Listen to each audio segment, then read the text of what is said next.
한번 인사하겠습니다.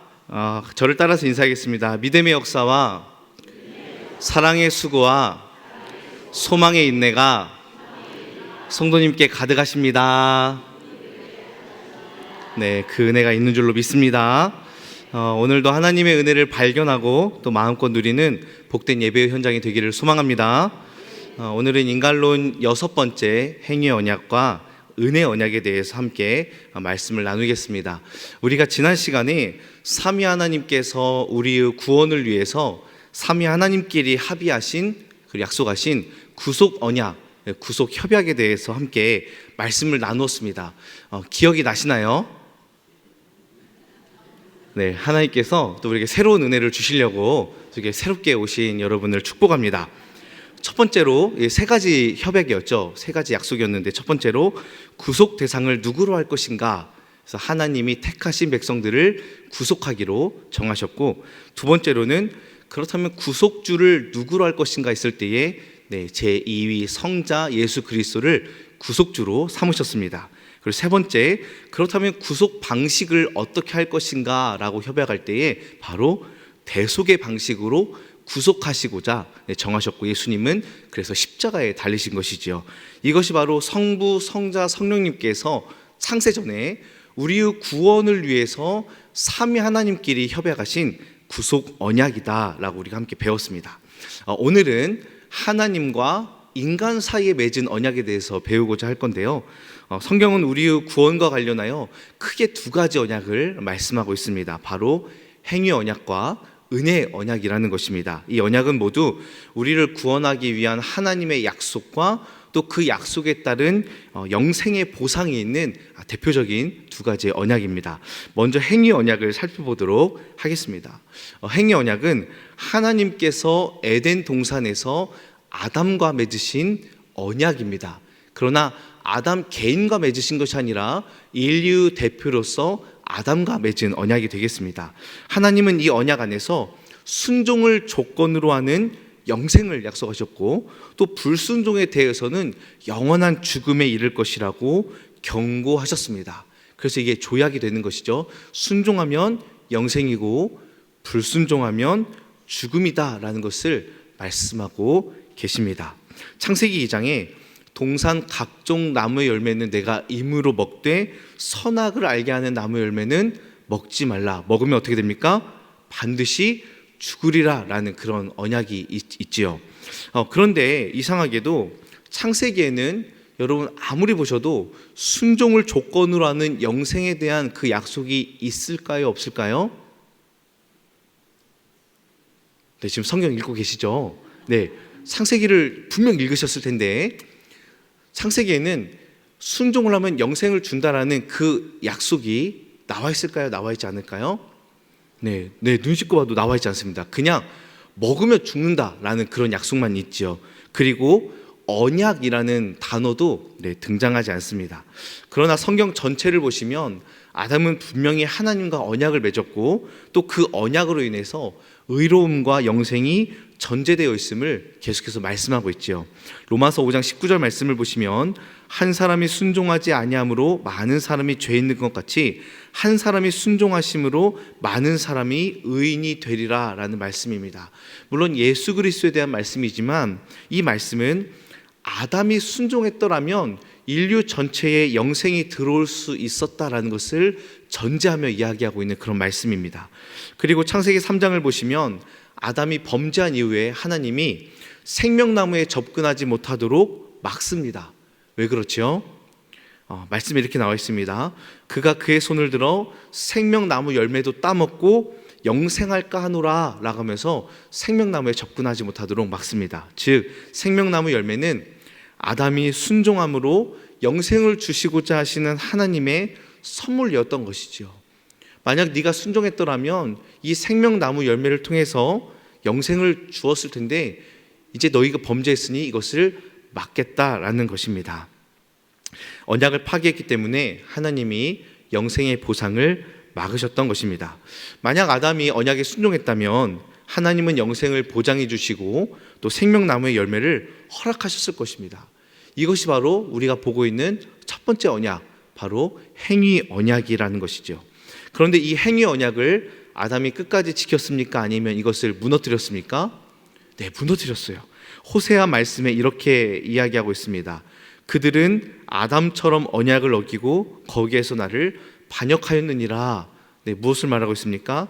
아담은 분명 하나님과 언약 관계에 있었고 이 언약을 스스로 아주 적극적이고 자발적으로 이 언약을 파기하고 하나님을 반역했다라고 증언하고 있는 것이죠. 여러분, 그렇다면 정말 그 아담의 행위가 영생과 구원을 얻을 만한, 영생과 구원을 획득할 만한 공로나 자격이 될 만한 그런 행위가 되겠습니까? 아담의 행위가 그렇게 놀랍기 때문에 하나님이 그에 상응하는 영생을 주시는 것이 아닙니다. 아담이 하는 행위는 무엇이었습니까? 먹지만 않으면 되는 거였어요. 먹지만 않으면 되는 거. 먹지만 않으면 되는데 하나님이 놀라운 영생을 주신다니 이것이 얼마나 사실 좀 맞지 않은 조약이 되겠습니까? 여러분, 행위 언약도 하나님의 은혜에 기반된 언약임을 여러분 꼭 잊으시면 안 됩니다. 아담은 구원과 영생을 위해서 무언가 막 적극적으로 엄청난 조건을 이행해야 하고 영생에 걸맞는 대단한 업적을 이뤄야 되는 그런 미션을 받은 것이 아니라 선악과를 먹지 않기만 하면 영생을 얻는, 어떻게 보면 엄청난 파격적인 축복을 받았습니다. 그래서 하나님은 이 영생이라는 것이, 구원이라는 것이 대단하지만 너는 선악과를 먹지 않기만 하면 이것을 얻을 수 있어. 그러니 순종하라 라고 말씀하고 있는 것이지요. 즉 아담의 행위 자체가 엄청난 공로를 얻을 만한 것이 아니라 하나님의 은혜가 그 안에 담겨 있음을 우리는 깊이 알아야 됩니다. 여러분, 그렇다면 두 번째로 행위 언약은 아담에게 어려운 미션이었을까요? 그렇지 않습니다. 아담은 창조되었을 때부터 하나님의 형상을 닮아서 모든 지혜와 지식의 탁월함을 가지고 모든 것을 다 분별할 수 있었습니다. 그에게 선악과를 먹지 않는 것은 어렵지 않았어요. 충분히 할 수 있었습니다. 마치 여러분 양육훈련 지금 다 종강했는데 양육훈련 마지막 시간에 시험 보죠. 네, 시험 볼 때에 그 담당 목사님들이 뭘 나눠주죠? 네, 솔직히 얘기하세요. 이제는 말할 수 있다. 무엇을 나눠주죠? 네, 답이 적힌 시험 문제를 나눠주죠. 이런 시험이 세상에 어디 있습니까? 답이 다 적혀 있어요. OX도 OX, OX 답이 다 적혀 있습니다. 근데 이거를 공부하고 나서 시험을 보면 어떻습니까? 물론 틀리신 분도 계시지만 대부분 다 맞춥니다. 담임 목사님의 이 탁월한 정책 때문에 여러분은 은혜로 시험을 보는 것이죠. 아담에게서 이 행위 언약, 이 시험을 통과하는 것은 어려운 일이 아니었습니다. 너무나 쉬웠어요. 답을 다 알려줬고 그리고 하나님이 감당할 만한 모든 것을 다 허락해 주셨습니다. 여러분, 그렇다면 하나님은 왜 이 행위 언약을 굳이 체결하셨을까라는 거예요. 하나님은 아담이 어차피 시험에 걸릴 걸 아시고 이 시험에 탈락할 걸 아시고 행위 언약을 체결하신 걸까요?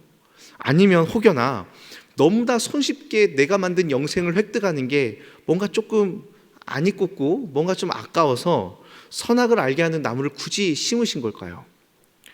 그렇지 않다는 것을 우리는 잘 알고 있죠.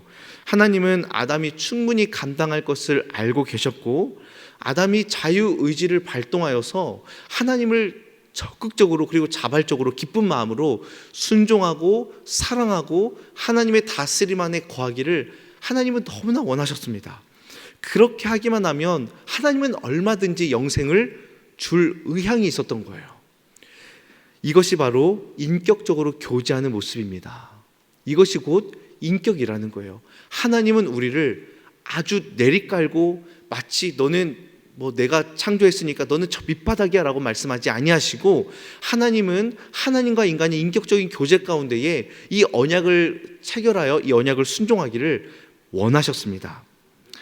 여러분, 하나님은 막으시는 분, 제한하시는 분, 이 시험에 통과하는 것이 좀 아까우신 분, 그런 분이 아니라 아담을 비롯한 전 인류가 하나님의 이 영생 가운데 들어가고 이 언약 가운데 들어가 하나님과 인격적으로 교제하며 살기를 너무나 원하셨습니다. 여러분, 이 모든 것을 종합해 보면 이 언약의 판도를 가르는 것은 누구인 것 같습니까? 네, 바로 아담의 순종의 여부였습니다. 왜냐하면 불변하시는 하나님은 그 자리 그대로 그냥 계속 서 있었기 때문에 아담이 어떻게 하느냐에 따라서 이 언약이 달라지는 거예요. 순종의 행위는 하나님의 축복에 참여하는 조건이 되었습니다. 아담의 유일한 선택은요, 이 언약을 지키는가 지키지 아니한가, 이 두 가지밖에 없었던 것이지요. 여러분, 그렇다면 행위 언약은 오늘날 아직도 유효할까요? 네, 아주 중요한 의미에서 행위 언약은 유효합니다. 왜냐하면 온전한 순종은 생명으로 인도하기 때문이죠. 로마서 7장에 생명에 이르게 할 그 계명이라고 말씀하고 있고, 로마서 10장에는 율법으로 말미암는 의를 행하는 사람은 그 의로 살리라 라고 말하고 있습니다. 즉, 온전한 순종은 생명으로 인도하지만 불순종은 형벌과 저주와 사망으로 인도하는 것이 하나님이 정하신 언약의 법칙이었고 방식이었고 지금도 동일하다라는 것이에요. 그러나 한편 또 다른 의미로 보자면 행위 언약은 이제 그 효력을 발휘하지 않습니다. 왜냐하면 우리는 더 이상 선악과를 먹지 말라는 명령에 매여 있지 않기 때문이죠. 그리고 아담의 범죄 이후로 우리는 모두 죄성을 가지고 있어서 더 이상 행위 언약을 순종할 수 없게 되었습니다. 오히려 우리는 그 행위 언약을 볼 때에 우리에게 남아있는 건 심판과 형벌뿐이라는 것입니다. 여러분, 이 두 가지 측면을 모두 잘 알고 있을 때에 예수 그리스도 구속의 은혜가 우리에게 더 깊이 다가오게 될 것입니다. 이제 은혜 언약에 대해서 한번 살펴보도록 하겠습니다. 아담의 범죄 이후로 더 이상 인간은 행위 언약을 통해서 하나님이 약속하시는 어떤 그 영생의 축복을 제공받을 수 없게 되었죠. 가로막혔고 끊어졌습니다. 그래서 이제는 하나님께서 인간이 구원과 영생의 축복을 받을 수 있는 또 다른 수단을 제공해 주셨다는 사실입니다. 행위 언약이 아니라 또 다른 수단으로 영생을 누릴 수 있도록 물꼬를 트셨는데 그것이 바로 무엇입니까? 네, 은혜 언약이라는 거예요. 여러분, 은혜 언약을 체결하는 당사자는 하나님과 그가 구원하실 그의 백성들입니다. 이 둘 사이에서 은혜 언약이 유효한 것이죠. 그리고 두 번째로 언약에 참여할 수 있는 조건은 구속자이신 그리스도의 사역에 대한 믿음을 가져야만 합니다. 그리고 세 번째로 그렇게 믿을 때에 언약의 축복의 약속은 하나님과 함께하는 영생을 약속하셨습니다. 그런데 우리가 잘 생각해 보면 여러분, 언약을 파기한 인간에게 은혜 언약이 어울립니까? 어울리지 않습니까? 네, 어울리지 않죠. 집에 있는 우리 어린 자녀를 둔 우리 부모님들은 자녀가 잘못을 할 때에 책망을 하는 것이 마땅하지 않습니까? 근데 이 선물을 주는 것은 더 이상하죠. 잘못하고 왔는데 선물을 주는 부모가 어디 있겠습니까? 그래서 사실 언약을 파기한 자에게는 은혜를 주실 것이 아니라 심판을 주는 게 마땅한 바입니다. 로마서 3장 19절 오늘 본문 말씀을 보겠습니다. 같이 읽겠습니다. 시작.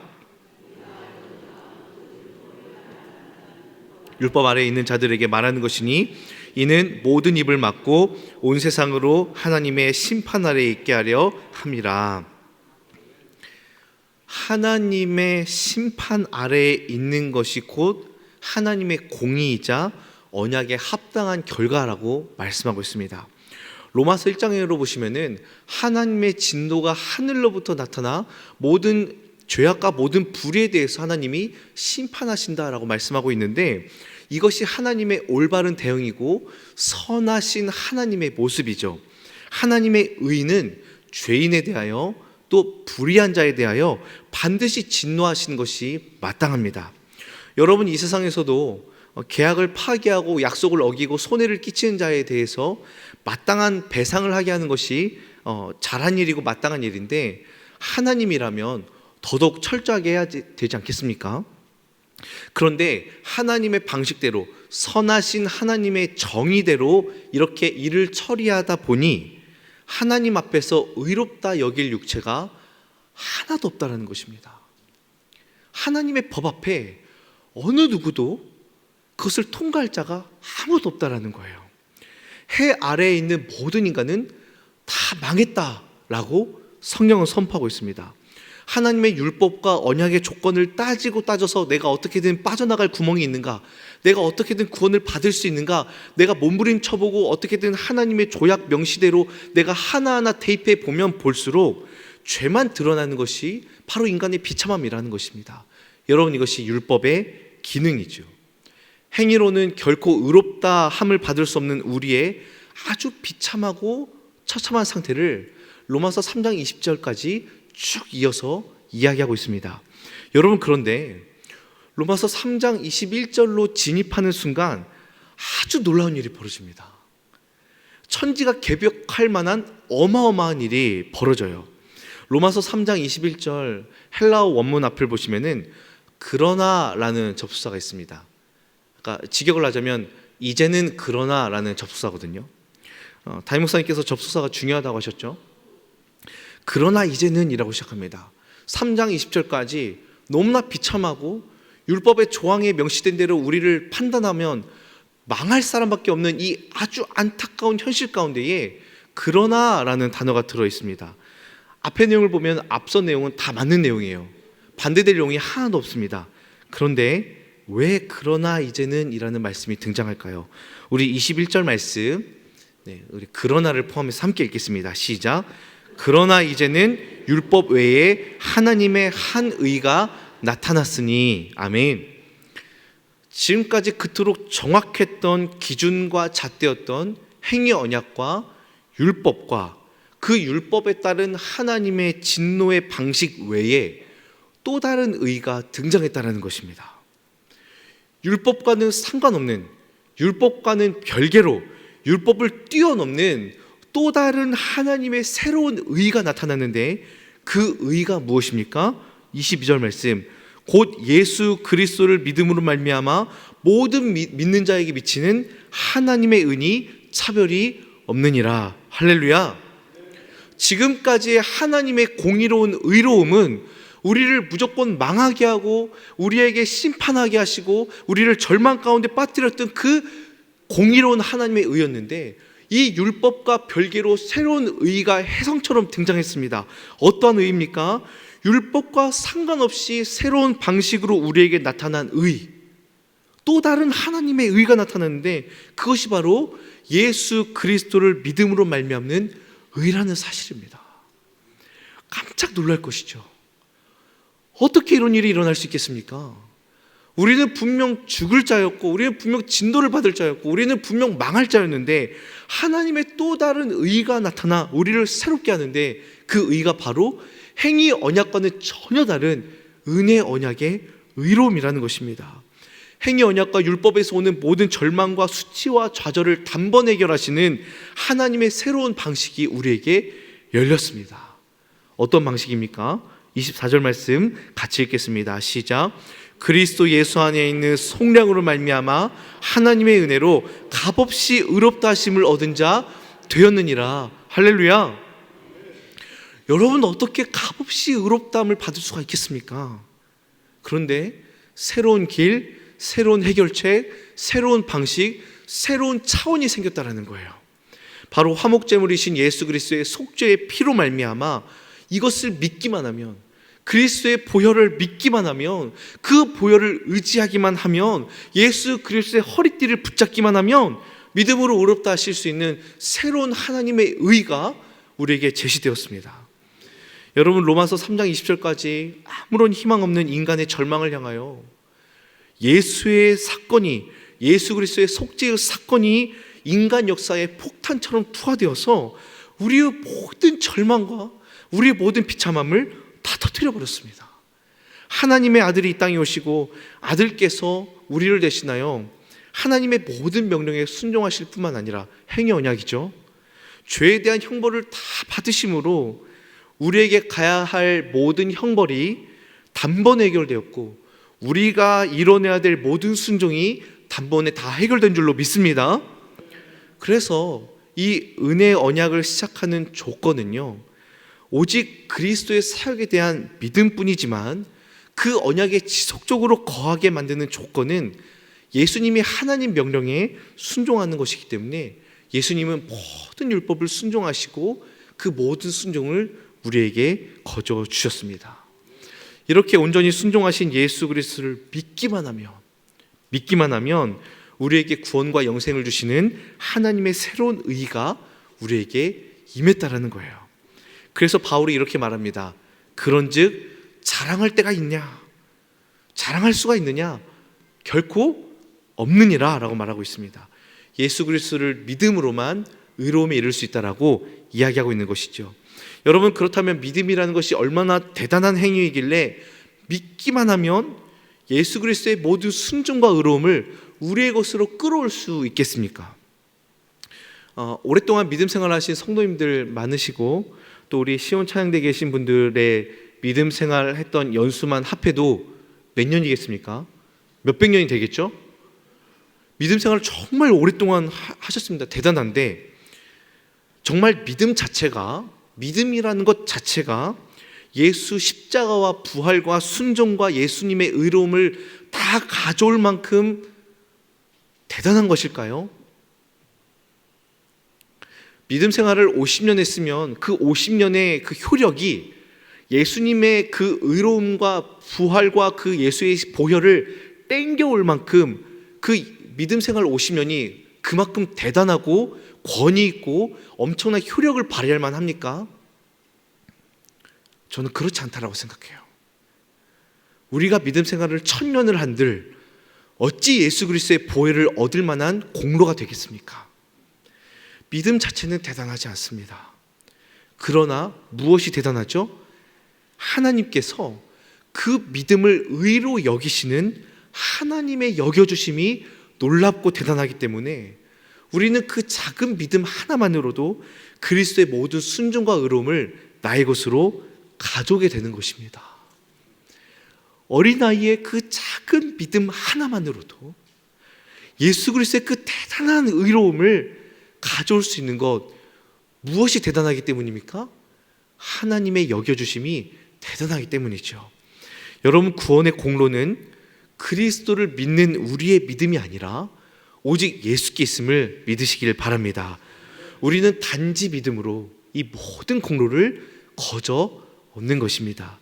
그래서 스코틀랜드 목사였던 토머스 찰머스는 이렇게 말했습니다. 여러분 많이 들어보셨을 텐데, 믿음은 선물에 아무것도 더하지 않으면서 선물을 가져가는 거지의 손과 같다라고 말해요. 그래서 beggars hand라고 말하죠. 거지의 손. 믿음은 거지의 손이라는 거예요. 선물을 받긴 받았는데 선물에 어떠한 영향력도 미치지 않았지만 선물을 받아내는 손이 바로 믿음이라는 것입니다. 내가 한 것은 손 내민 것밖에 없는데 선물을 거저 받아가는 것이죠. 제가 신대원 다닐 때 한 교수님이 기독교 강요를 가르치시면서 이렇게 설명했어요. 믿음은 숟가락이고 은혜는 밥이다. 한번 따라해 볼까요? 믿음은 숟가락이고 은혜는 밥이다. 네, 지금 밥때가 됐죠. 네, 밥을 먹어야 되는데 이 영양가를 주고 우리를 살리는 것은 은혜입니다. 밥이에요. 그런데 이 밥을 퍼먹는 것은 오직 무엇으로만 퍼먹을 수 있습니까? 근데 믿음이라는 숟가락으로만 퍼먹을 수 있다는 거예요. 여러분, 숟가락 가지고 있으면 배가 부릅니까? 아니죠. 제가 중학생 때 숟가락 항상 여기 꽂고 다녔거든요. 언제라도 친구들 거 뺏어 먹으려고. 정말이에요. 이렇게 딱 꽂아놓고 다녀요. 딱 퍼먹고 하는데 숟가락이 있는다고 해서 배부르지 않습니다. 그런데 배부르게 하는 것은 밥이지 숟가락이 아니지만 구원의 은혜는 오직 믿음의 숟가락에만 담긴다라는 거예요. 그러므로 이 믿음이 중요하고 구원의 은혜를 주신 하나님의 역사도 중요하다는 것이죠. 은혜 언약이 은혜인 이유는 아무 공로 없는 우리의 이 숟가락 같은 믿음을 통하여 놀라운 구원과 영생을 허락하시는 하나님의 지고하신 사랑이 있기 때문입니다. 그 사랑에 힘입어 새 언약인 은혜 언약에 들어간 자마다 모든 죄가 사함받고 죽음에서 생명으로 옮겨지며 성령을 선물로 받아 그리스도 안에서 영원한 언약을 체결하여 하나님과 영원한 교제를 하는 줄로 믿으시기를 바랍니다. 그러므로 신앙생활을 하는 하루하루가 축복이요, 감사요, 행복이요, 최고의 특혜임을 알고 날마다 그 은혜 가운데 거하시는 모든 성도님들 되시기를 축복합니다. 제가 지난 인간론 5강 설교할 때 이런 질문을 한번 던졌습니다. 왜 삼위 하나님은 정말 보잘것없는 인간을 위해서 이렇게까지 애쓰실까? 하나님 그렇게 위대하신 분인데 이렇게 보잘것없는 죄인들을 향하여 왜 이렇게 협약을 하실까라는 그런 질문을 던졌습니다. 이번에도 설교를 준비하면서 끊임없이 저에게 다가오는 질문은 이거였어요. 도대체 왜 하나님은 우리에게 은혜 언약을 허락하실까? 은혜 언약을 받을 만 하나? 여러분, 천지를 창조하실 때 하나님은요 굉장히 굉장히 자랑스러워하시면서 첫 언약을 인간과 맺으셨습니다. 왜 자랑스러워하셨을까요? 하나님의 형상을 닮았기 때문에 너무 자랑스러워하시면서 언약을 맺으셨는데 인간이 보란듯이 그 하나님의 마음을 완전히 뭉개버리면서 언약을 파기했습니다. 하나님 입장이 굉장히 난처할 상황이죠. 하나님의 자존심을 회복하려면 약속대로 심판과 형벌로 그 인간들을 무너뜨리셔야 하나님의 자존심이 회복되겠죠. 그런데 하나님은 은혜 언약이라는 정말 말도 안 되는 그 또 다른 의를 보이셨다라는 거예요. 율법을 뛰어넘는, 율법을 초월하여 있는 은혜 언약이라는 것을 어떻게 가지고 와서는 보란듯이 인간들에게 다시 찾아옵니다. 짜잔하면서. 왜 그러실까? 도대체 믿음이라는 게 뭐길래, 이 숟가락이라는 게 뭐길래 예수 그리스도의 모든 공로와 의로움을 막 퍼오는 거예요. 왜 이렇게 말도 안 되는, 이 말도 안 되는 기적 같은 일을 왜 나 같은 하찮고 더러운 인간에게 허락하셨을까요? 여러분은 답을 내실 수 있겠습니까? 도저히 납득도 안 되고 이해도 안 되고 생각할수록 더 어려운 것 같아요. 그래서 말씀을 찾아보니까 이사야 53장 10절에 이렇게 말하고 있어요. 여호와께서 원하사라고 나와 있어요. 여호와께서 원하사 당신의 종을 질고 받게 하시기를 기뻐하셨다라고 나와 있어요. 원하신다라는 것은 기뻐하고 즐거워하다라는 의미거든요. 요한일서 4장 10절을 보니까 하나님이 우리를 사랑하사 그리스도를 제물 삼으셨다라고 말씀하고 있어요. 하나님이 먼저 우리를 사랑하사 우리를 구원하셨기에 절망 가운데 있던 이 거지의 손을 하나님이 잡아주실 줄로 믿습니다. 다만 우리 주님께서는 우리에게 무엇을 원하고 계십니까? 믿고 순종하여 따르기를 원하고 계십니다. 그러므로 하나님이 예배하신 놀라운 축복을 믿음과 순종으로 마음껏 누리시기를 간절히 소망합니다. 은혜의 언약이 지금도 유효하고 있으니, 저와 여러분을 완전히 묶고 있으니 이 언약을 더욱 든든히 붙잡고 믿음으로 승리하시는 이 숟가락 끝까지 붙잡고, 남에게 자랑하지 마시고, 숟가락입니다 어차피. 이 언약, 이 은혜를 마음껏 퍼드실 숟가락 가지고 끝까지 승리하는 우리 모두가 되길 주님의 이름으로 축복합니다.